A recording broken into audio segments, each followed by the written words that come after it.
প্রিয় দর্শক, USA news অনলাইনের অন্যতম আয়োজন ইউএসএ নিউজ অনলাইন জার্নালে আপনাদের স্বাগত জানাচ্ছি। আমি শাকিব হোসেন সেলিম। আজ ইউএসএ নিউজ অনলাইন জার্নালের 909তম পর্ব। এই পর্বটি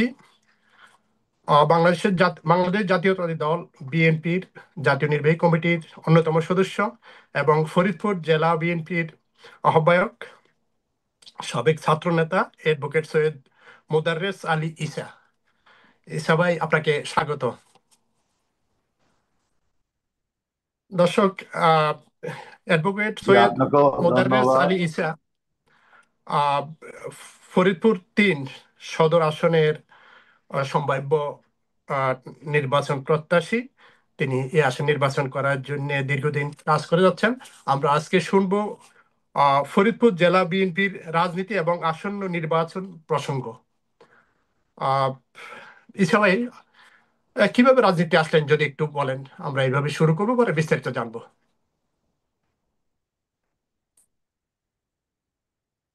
আসসালামু আলাইকুম। আপনাকে ধন্যবাদ এবং সকল দর্শক শ্রোতা সকলকেও আন্তরিক ধন্যবাদ এবং অভিনন্দন। আমি 1979 সালে 1 জানুয়ারি বাংলাদেশ জাতীয়তাবাদী ছাত্র দলের জন্ম হয়। আমি বাংলাদেশ জাতীয়তাবাদী ছাত্র দলের ওই জানুয়ারি মাসেই আমি বাংলাদেশ জাতীয়তাবাদী ছাত্র দলে সম্পৃক্ত হই এবং ফরিদপুর জেলার আমি ছাত্র দলের আহ্বায়ক হিসেবে দায়িত্ব পালন করি। বৃহত্তর ফরিদপুর জেলা, যেটা আজকে মাদারীপুর, শরীয়তপুর, গোপালগঞ্জ এবং রাজবাড়ী জেলা সহ এই কয়টি জেলা ফরিদপুর জেলাধীন ছিল। এবং সেই বছরেই আমি ফরিদপুর জেলা ছাত্র দলের সভাপতি হই। পরবর্তীতে কেন্দ্রীয় ছাত্র দলের সদস্য এবং কেন্দ্রীয় ছাত্র দলের সহ সাংগঠনিক হই।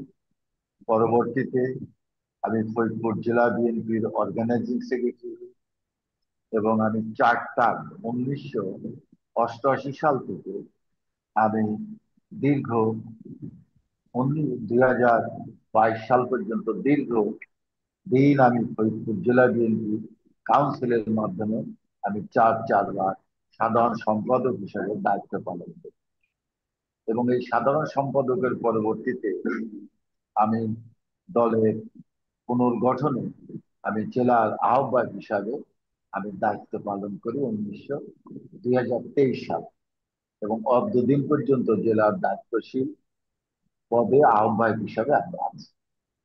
এবং আমি দীর্ঘ 2008 সাল থেকে আমি কেন্দ্রীয় কমিটি, বাংলাদেশ জাতীয়তাবাদী দলের কেন্দ্রীয় কমিটির সদস্য আছি। অধ্যক্ষ দুবার জাতীয় কাউন্সিল হয়েছে, এর মধ্যে আমি দুবারই আমি কেন্দ্রীয় কমিটির সদস্য হিসেবে এখন আছি। জি, এই রাজনীতি কি জীবনের লক্ষ্য ছিল? রাজনীতি প্রথম জীবনে রাজনীতিটা আসলে যখন ছাত্র রাজনীতি আমি জড়িয়ে পড়ি, তখন সে সময় ইচ্ছা বা যে বাসনা ছিল সেটা আমার কলেজ নির্বাচনকে কেন্দ্র করে রাজেন্দ্র ফরিদপুর জেলার বাংলাদেশের নাম করা একটি বর্তমান বিশ্ববিদ্যালয় কলেজ, রাজেন্দ্র কলেজ। আমি রাজেন্দ্র কলেজের তখন ছাত্র।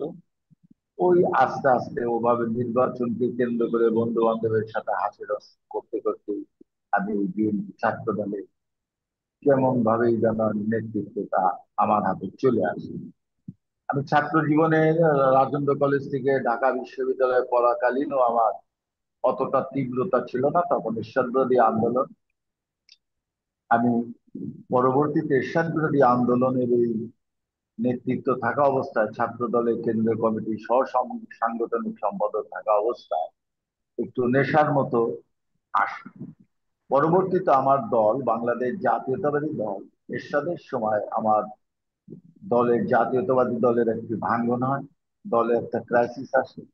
আমাকে পার্টির সভানেত্রী, চেয়ারপারসন দেশনেত্রী খালেদা জিয়া আমাকে ফরিদপুরের সংগঠনের দায়িত্ব নিতে বলেন এবং ঢাকা বিশ্ববিদ্যালয়ের পড়ালেখা সমাপ্তির পরেই আমি ফরিদপুর জেলা বিএনপির দায়িত্বটা আসলে উনি আমার কাছে চাপিয়ে দেন।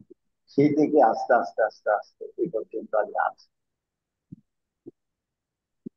যদি আহ, একজন রাজনীতিক হিসেবে, তৃণমূল রাজনীতিক হিসেবে যদি আপনাকে বলি যে অন্যান্য বাংলাদেশের অন্যান্য জেলার তুলনায় আপনার জেলার রাজনীতির উন্নয়ন বা অগ্রগতি নিয়ে কি বলবেন, বিশেষ করে দেখুন, বিএনপি রাজনীতি? বাংলাদেশের রাজনীতি, বাংলাদেশে রাজনীতির চর্চায় বৃহত্তর ফরিদপুর জেলা একটি ভিন্ন ধর্মী সুনাম রয়েছে। সেটা ব্রিটিশ বিরোধী আন্দোলনের সময় আপনি বলতে পারেন হাজী শরীয়তুল্লাহ সাহেব আমাদের কংগ্রেসের সভাপতি ছিলেন, অবিভক্ত ভারতবর্ষে অম্বিকাচরণ মজুমদার, বা এই সয়েলে বড় বড় জাতীয় পর্যায়ের নেতৃত্ব এখানে দিয়েছে। এখানকার ভৌগোলিক কারণে এখানে রাজনীতিটা একটু ভিন্নতর সবসময় ছিল এবং আছে। আমরা এই জাতীয়তাবাদী দল করতে এসে আমরা যে জিনিসটা উপলব্ধি করেছি সেটা হলো এখানে একটু আলোর নিচে অন্ধকার কিছুটা ছিল। এই জাতীয় পর্যায়ের নেতৃবৃন্দ যত ভারতবর্ষের নেতা ছিলেন, পাকিস্তানের নেতা ছিলেন, ইভেন বাংলাদেশের স্রষ্টা হিসাবে তিনিও এখানকার ফরিদপুরের মানুষ, এবং তাদের নেতৃত্বের ছোঁয়ার মধ্য দিয়ে এখানে একটু অন্ধকার আচ্ছন্ন ছিল। সেটা সাধারণ মানুষ বা সাধারণ রাজনৈতিক কর্মীরা বঞ্চিত ছিলেন। পলিটিক্যালি বিভিন্ন ডান বাম দক্ষিণ বিভিন্ন সংমিশ্রণ ছিল। এবং এটা একটু ফরিদপুর বাংলাদেশের অন্যান্য রাজনৈতিক অঞ্চলের থেকে একটু ভিন্নতার হিসাব নিকাশ আছে। হ্যাঁ, ভিন্নতাটা কি আসলে? ভিন্নটা হচ্ছে এই ভৌগোলিক দৃষ্টিকোণে এখানে আপনি যদি আসেন, বাংলাদেশের একটি অংশ যেটা এখানে আপনি পাবেন সেটা হলো আমাদের ভিন্ন মতাবলম্বী ধর্মীয় ভাবে হিন্দু সম্প্রদায়ের এখানে একটা বাংলাদেশে চিটাগাং, নারায়ণগঞ্জ এবং ফরিদপুর, এটা একটা পার্ট। বাংলাদেশের এই বিভাজন রাজনীতি ব্রিটিশ থেকে, এবং এখানে আবার হিন্দু সম্প্রদায়ের মধ্যে তফসিলি সম্প্রদায়ের একটা রাজনীতি ছিল ব্রিটিশ থেকে, সেটাও একটা রাজনীতি আছে। এখানে বাম ধরার রাজনীতিতে যারা এই দেশের ব্রিটিশের আমলে, ব্রিটিশ আমলে যারা বাম রাজনীতি করেছে, যাদেরকে আপনারা বলতে পারেন গণহত্যাকারী বা বিভিন্ন রকম বলতে পারেন, সেটাও এখানে ফরিদপুরে একটা পার্ট ছিল। এখানে স্বাধীনতার পরে সিরাজ শিকদারের একটা অংশ ছিল, এবং আন্ডারগ্রাউন্ড জাসেদেরও একটা এখানে অর্গানাইজেশন ছিল। সুতরাং এই যে যুগপৎ মানুষের মানসিকতা বুঝে এবং পথ চলা, এটা একটা কঠিন অঞ্চলই বটে। ইচ্ছা ভাই, আমরা আহ, একটা পোস্টার দেখেছি। সেখানে বাংলাদেশ জাতীয়তাবাদী মুক্তিযুদ্ধ দল ফরিদপুর জেলা, তারা সেখানে আপনার বিভিন্ন বিষয় নিয়ে উল্লেখ করেছেন, আপনার রাজনৈতিক জীবনের বিভিন্ন দিক। এবং সেখানে ফরিদপুর সদর 3 আসনের সম্ভাব্য প্রার্থী হিসেবে আপনাকে উল্লেখ করা হয়েছে মনোনয়ন প্রত্যাশী হিসেবে। তো সে বিষয়ে যদি একটু বলেন, নির্বাচনের প্রত্যাশা এবং দীর্ঘদিনের এই রাজনৈতিক পথ চলা, আপনি কি ইতিপূর্বে নির্বাচনে প্রতিদ্বন্দ্বিতা করেছিলেন কিনা বা মনোনয়ন চেয়েছিলেন কিনা, সবকিছু মিলে যদি বলেন। ইতিপূর্বে আমি কোনো নির্বাচনে অংশগ্রহণ করি নাই, সামাজিক অনুষ্ঠান ছাড়া কোনো জাতীয় পর্যায়ের কোনো নির্বাচন বা স্থানীয় কোনো নির্বাচনে আমি কখনো অংশগ্রহণ করি নাই। তবে আমি নির্বাচন করবার জন্য, বিশেষ করে আমাদের 2014 সালের যে নির্বাচন, সেখানে আমাদের তো দল অংশগ্রহণ করে নাই।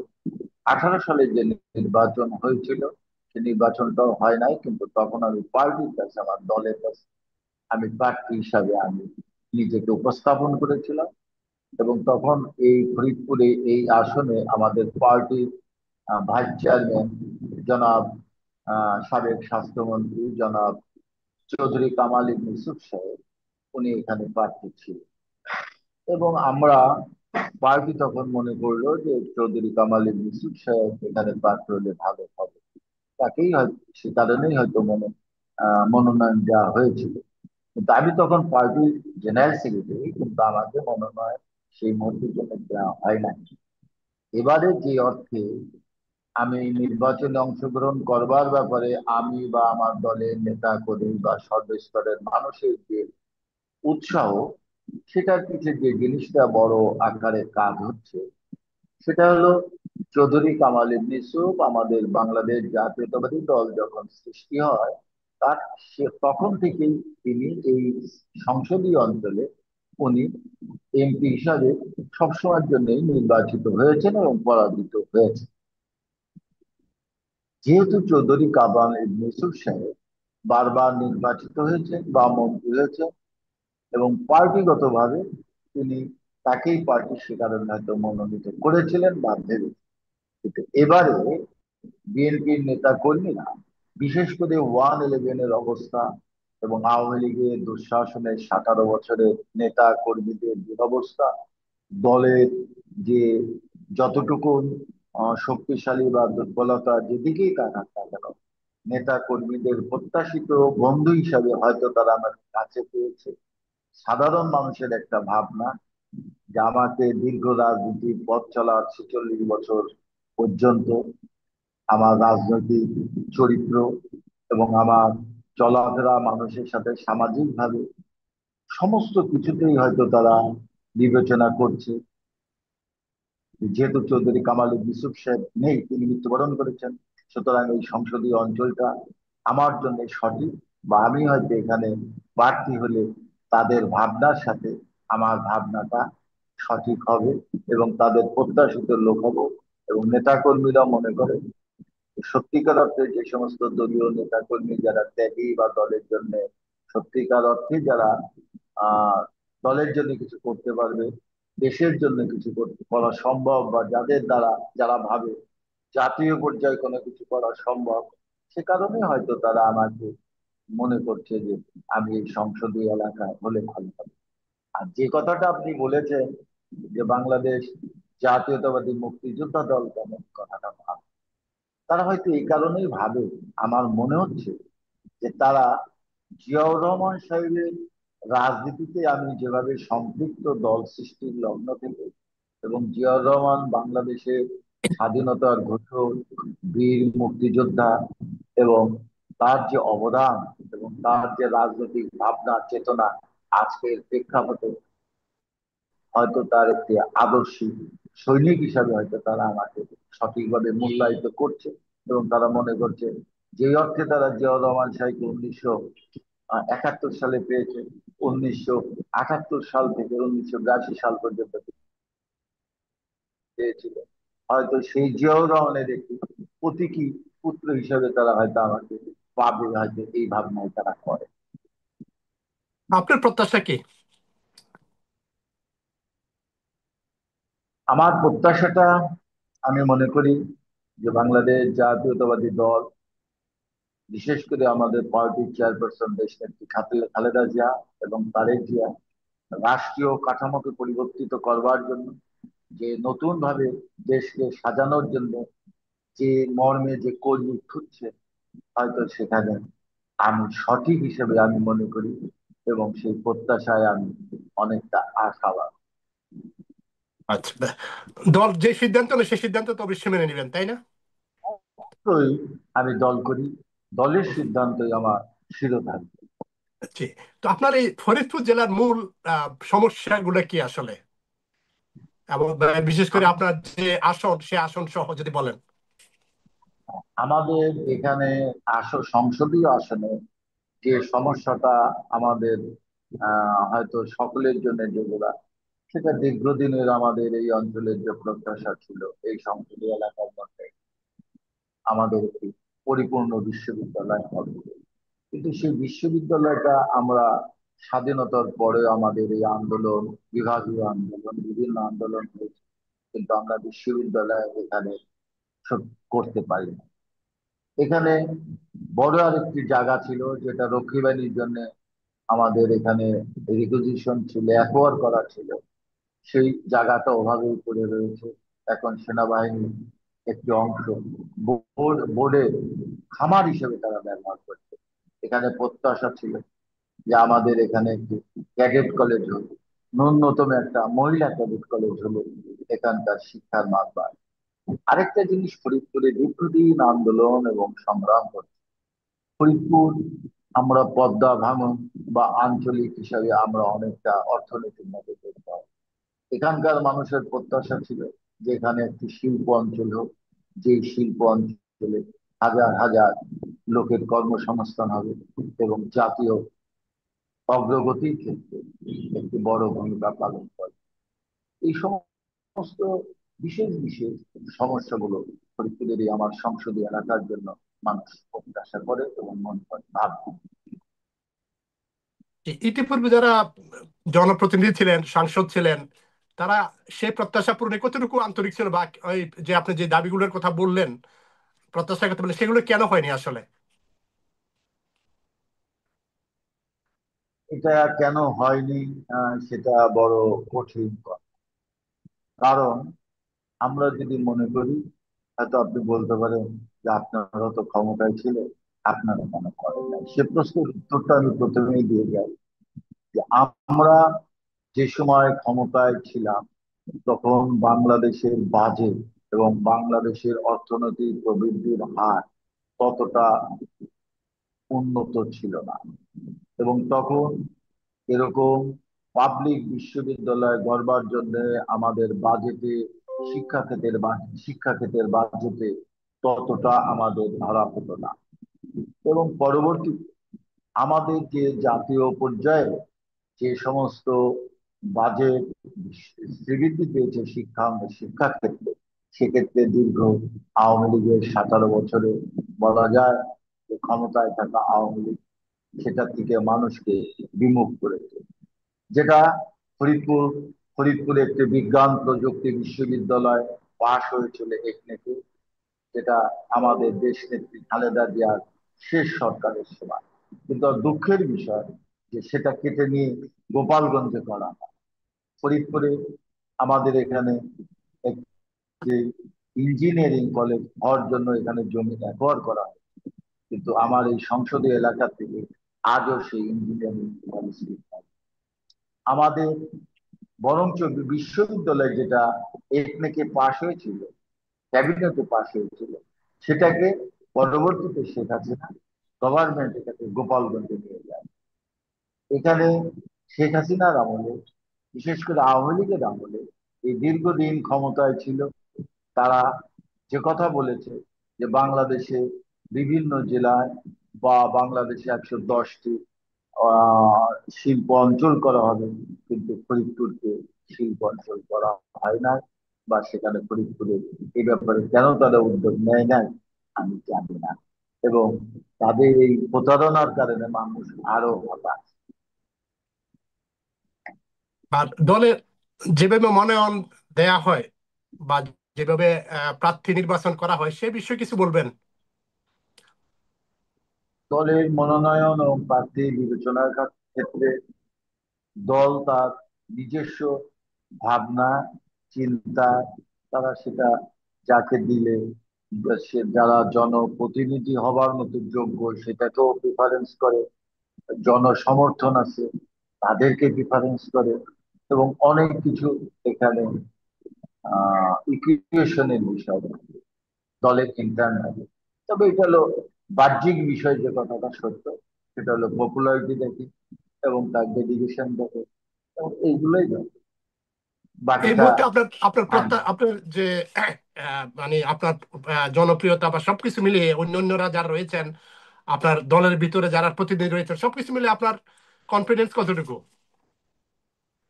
আমি এই জায়গায় আমি একেবারে নির্দ্বিধায় বলতে পারি যে ফরিদপুর এই সদর 3 আসনে যে সমস্ত ইউনিয়নে আমি এই 9 মাসে জনগণের কাছে গেছি, তাদের যে উচ্ছ্বাস, তাদের যে আশা এবং তাদের যে আমার প্রতি ভালোবাসা এবং ডেডিকেশন, সেটা আমার এই রাজনীতি 46 বছরে দেখে আমি নিজেই আমি বিস্মিত হয়েছি যে আমার এই সাধারণ মানুষ আমাকে এতটা আমার আস্থা রাখে। সেটা এখন বাকিটা দল দল আর এটা হিসেবে আমরা বিভিন্ন মিডিয়ায় দেখি যে বিএনপি, আওয়ামী লীগ, বিশেষ করে আওয়ামী লীগ পতনের পরে বিএনপি সেই জায়গাগুলোতে বিভিন্ন ভাবে নিয়ন্ত্রণ করছে, বা কিছু কিছু অভিযোগও উঠছে যে চাঁদাবাজি সহ বিভিন্ন বিষয়ে। আপনার এলাকায় সেই বিষয়ে কি বলবেন?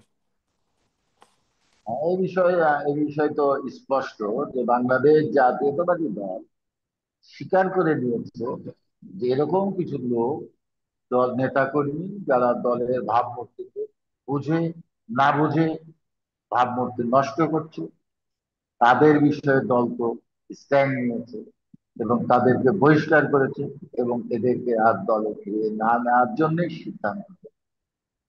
এবং বিশেষ করে আপনি যদি বলেন ফরিদপুরের অবস্থা, আমি গর্ব করে আমি বলতে পারি যে যে যে কথাটা ফরিদপুরে বলা হয়েছিল গত সরকারের, যারা শেখ হাসিনা বলেছিল, তার মন্ত্রিসভা থেকে, মন্ত্রিসভার মন্ত্রী, যে সরকারের পট পরিবর্তন হলে, সরকার পরিবর্তন হলে বাংলাদেশে 5 লক্ষ লোকের মৃত্যুবরণ করে।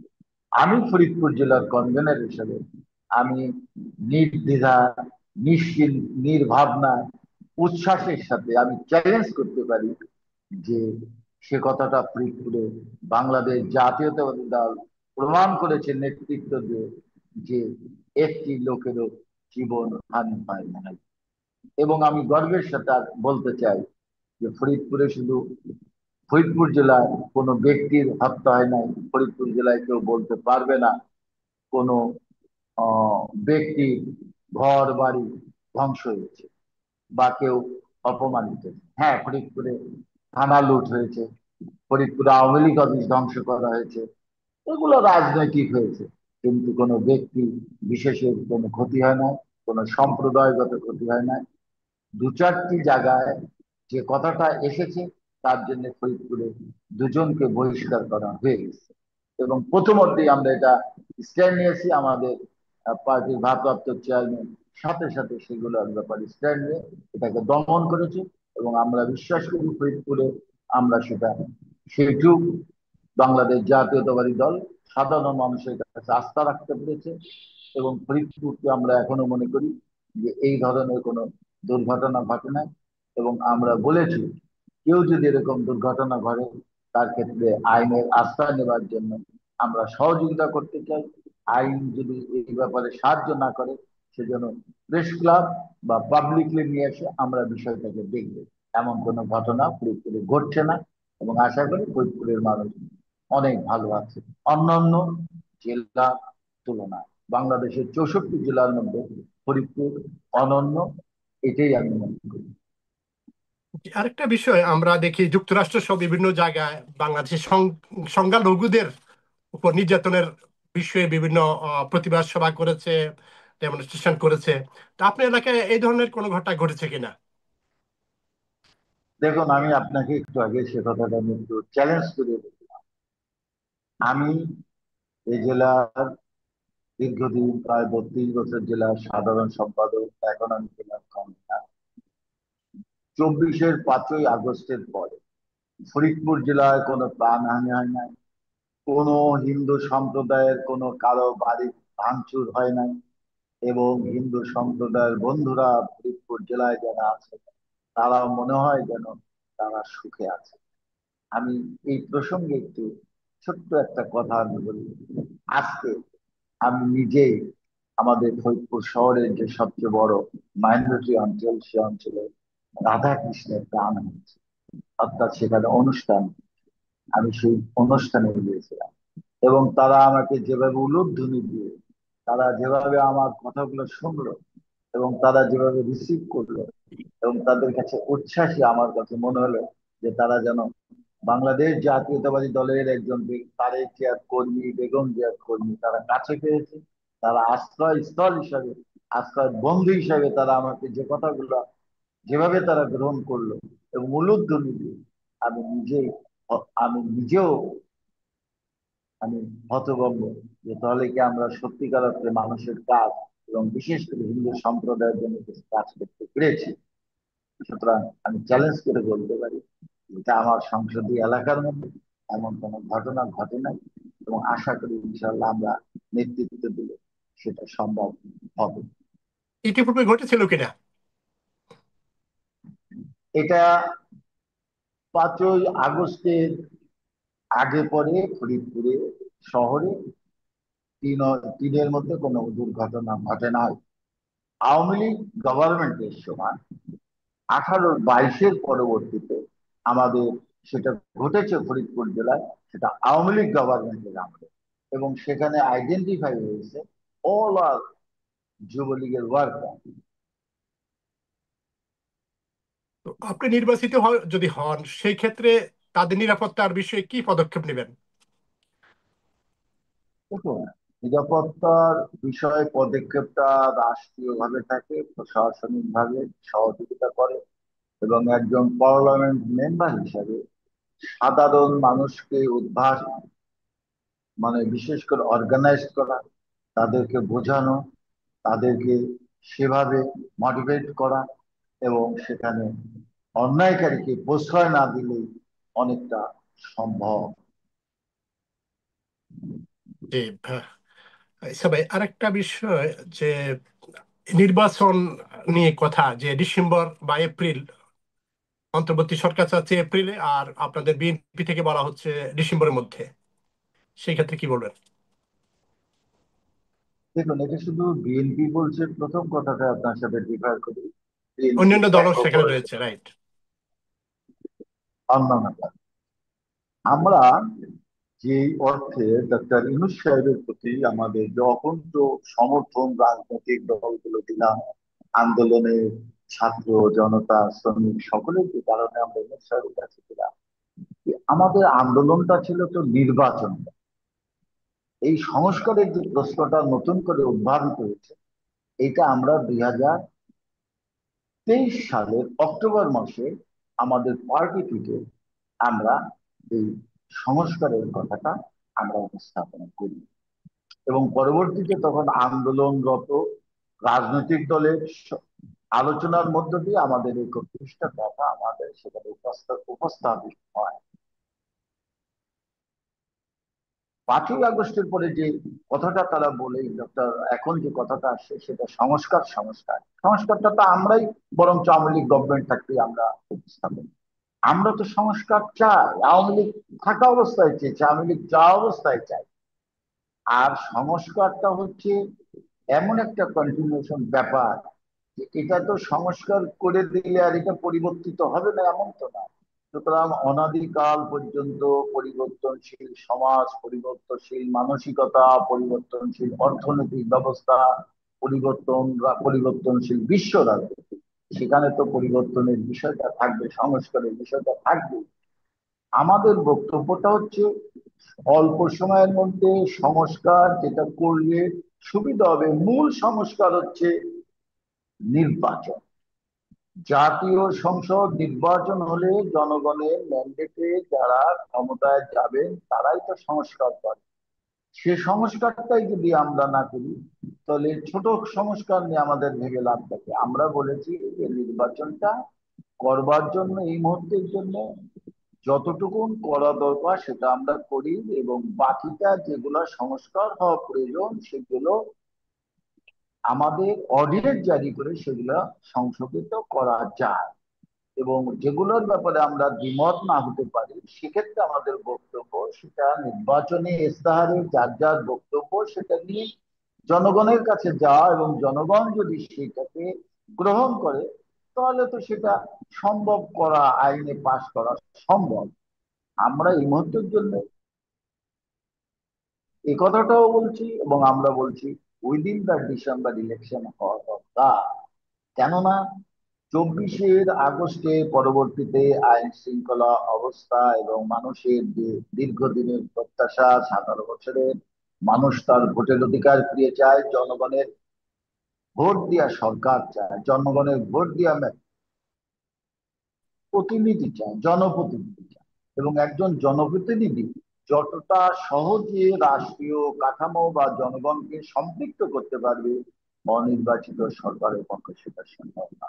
আনন্দের বিষয় হচ্ছে বিনোদ সাহেব সেটাকে আমাদের এই সমস্ত রাজনৈতিক দলের বক্তব্যের কারণে তিনি এপ্রিল মাসের প্রথমার্ধে দিতে চেয়েছেন। আপনি এই কথাটা আপনিও জানেন এবং বুঝেন। এপ্রিল মাসটা হচ্ছে একটা প্রাকৃতিক দুর্যোগের মাস।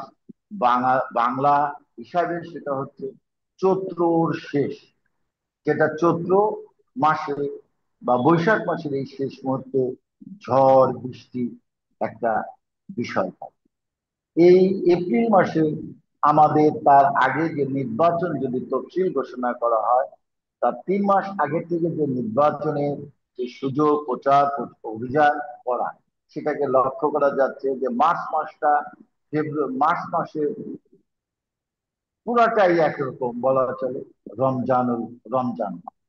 রমজান মাস বাংলাদেশের সবচেয়ে জনসংখ্যার দিক দিয়ে মুসলমানের সংখ্যাটা 90-এর মধ্যে। সুতরাং এখানে সকলেই তার ধর্মীয় অনুভূতিতে তারা রমজান রোজা রাখে। রোজার মাসে কতটা নির্বাচনী প্রচার অভিযান করা সম্ভব কিনা, এবং এই রোজা পরবর্তীতে ঈদ। এবং দেখেন যে এপ্রিল মাসের প্রথমার্ধে যে কথাটা বলছে, মার্চ মাসেও আমাদের দেশের মাধ্যমিক শিক্ষা, শুধু মাধ্যমিক শিক্ষা নয়, আমাদের দেশে মাদ্রাসা শিক্ষা, অন্যান্য যত জাতীয় পর্যায়ের শিক্ষা আছে, এই শিক্ষা ব্যবস্থার একটা চূড়ান্ত পরীক্ষা তার একটা সময়। এই সমস্ত সমস্যাগুলোর জন্যই আমরা বলছি যে হয়তো আমাদের প্রধান উপদেষ্টা সাহেব হয়তো এইগুলোকে বিবেচনায় আনে না। তিনি বিবেচনায় আনলে অবশ্যই আমরা ডিসেম্বর মাসের মধ্যে নির্বাচনটা আপনি হয়তো করতে পারেন। ডিসেম্বর মাস আমাদের বলবার যে যৌক্তিকতা, সেটা ডক্টর ইনুস সাহেবই কিন্তু আমাদের বলেছিলেন যে ডিসেম্বর টু জুন। তাহলে ডিসেম্বর মাসে যদি তার নির্বাচন করবার মানসিকতা বা থাকে, প্রস্তুতি থাকে, তাহলে তিনি কেন ডিসেম্বর মাসটা দিতে চায় না? এতগুলো অসুবিধা থাকার পরেও কেন তিনি এখানে দ্বিমত পোষণ করেন? অনেক ধন্যবাদ। দর্শক, আপনারা শুনছেন আহ, ফরিদপুর জেলার বিশিষ্ট রাজনীতিবিদ, বিএনপি জাতীয় নির্বাহী কমিটির অন্যতম সদস্য এবং ফরিদপুর জেলা বিএনপির আহ্বায়ক, সাবেক ছাত্রনেতা অ্যাডভোকেট সৈয়দ মোদারেস আলী ইসার কথা। তিনি বলছেন বিভিন্ন বিষয় নিয়ে। হিসাবে আমরা একবার শেষ পর্যায়ে, এই মুহূর্তে যদি নির্বাচন হয় তাহলে আপনার প্রধান প্রধান প্রতিদ্বন্দ্বী কে হবে জাতীয় সংসদ নির্বাচনে? দেখুন, কঠিন একটা কথা বল। জাতীয় নির্বাচনে কোন দল, কোন জোট কিভাবে অংশগ্রহণ করবে, এখনো তার কোনো রূপরেখা পাওয়া যায় না। তবে আমার একটা ধারণা হয়, যেখানে ফরিদপুরের মানুষের যে উৎসাহ, সাধারণ মানুষের যে ভাবনা, এখানে বাংলাদেশ জাতীয়তাবাদী দলের সাথে কোনো দলেরই এখানে নির্বাচনে কোনো প্রতিদ্বন্দ্বিতা হবে, কিন্তু ব্যালটে এটাকে প্রতিদ্বন্দ্বিতা বলা যাবে বলে আমার কাছে মনে হয় না। এখন রাজনৈতিক দল হিসেবে কোন দল এখানে আসবে, সেটা এখনো সেই প্রেক্ষাপট আসছে না। এখানে জামাত ইসলাম প্রার্থী ঘোষণা দিয়েছে, এখানে হেফাজতের একজন প্রার্থী ঘোষণা দিয়েছে, যেটা দু একটা বিলবোর্ড দেখি বা আমার সাথে অনেকে এসে দেখা করে বলছে যে ভাই, আমিও আপনাদের সাথে ইলেকশন করতে চাই, আমি তাকে জড়াই ধরছি, কংগ্রেচুলেশন করে। তাতে দুই বন্ধুকে আমি পেয়েছি। সুতরাং নির্বাচনের হিসাব নিকাশে এখানে কে অংশগ্রহণ করবে এবং রাষ্ট্রীয়ভাবে কি চিন্তা হচ্ছে, সেটাও এখনো স্পষ্ট না। এখানে আরো অন্যান্য আরো অনেক রাজনৈতিক দল আছে, অতীত, বর্তমান, পুরাতন, সবই অনেকেই প্রার্থী হতে পারে। জি। লেভেল প্লেইং ফিল্ডের কথা বলা হচ্ছে রাজনৈতিক ময়দানে, যে আসলে সেই সেই বিষয়ে কি বলবেন? অবশ্যই আমরা তো দীর্ঘ 17 বছর আন্দোলন সংগ্রাম করেছি। রাজনৈতিক লেভেল আমাদের একটা বড় দাবি ছিল, এটাই তো আমাদের দাবি। সেই দাবিতে, সেই অধিকার থেকে তো আমরা বিস্মিত না। আমার আন্দোলন এবং আমার সংগ্রাম এবং আমার মানুষের কাছে যে কমেন্ট, আমরা তো সেই লেভেল ফিল্ডটার জন্যই আন্দোলন করেছি। এবং লেভেল ফিল্ডের জন্যই তো এখন এই সরকারের গত সরকারের আওয়ামী লীগ হাসিনা সরকারের পতন হলো। এবং এখন রাজনৈতিক ভাবে সকলে সে অধিকার পায় এবং তাকে দিতে হবে। জি। আহ, এই মুহূর্তে নির্বাচনের এবং নির্বাচনের বিজয়ী হলে আপনার প্রধান যদি প্রথম কাজগুলো কি হবে, প্রথম 3টি বা 5টি কি করবেন?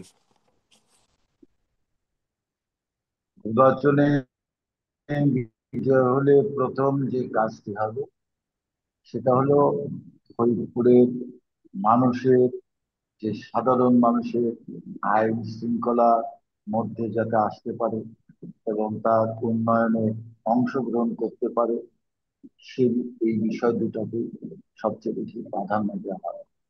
আইন শৃঙ্খলা প্রাধান্য দেওয়া হবে এই অর্থে যে নির্বাচন পরবর্তীতে যাতে দেশের পরিবেশ পরিস্থিতি ভালো থাকে এবং কোনো দুষ্ট চক্র যাতে কোনো সুযোগ গ্রহণ করতে না পারে।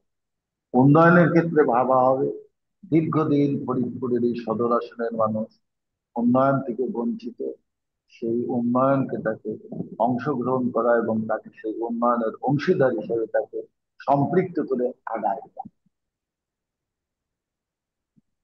অনেক ধন্যবাদ।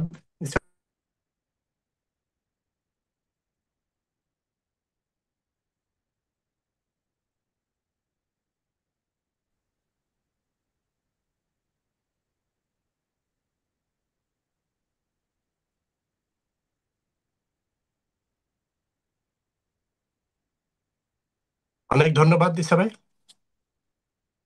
আপনাকেও ধন্যবাদ, জি, দর্শক শ্রোতাদেরকেও ধন্যবাদ। সবার কাছে আমার দোয়া রইল। অনেক ধন্যবাদ প্রিয় দর্শক, আজ আমরা এখানে শেষ করবো। আপনারা ভালো থাকবেন, সুস্থ থাকবেন, নিরাপদে থাকবেন। সবাইকে ধন্যবাদ। সালাম।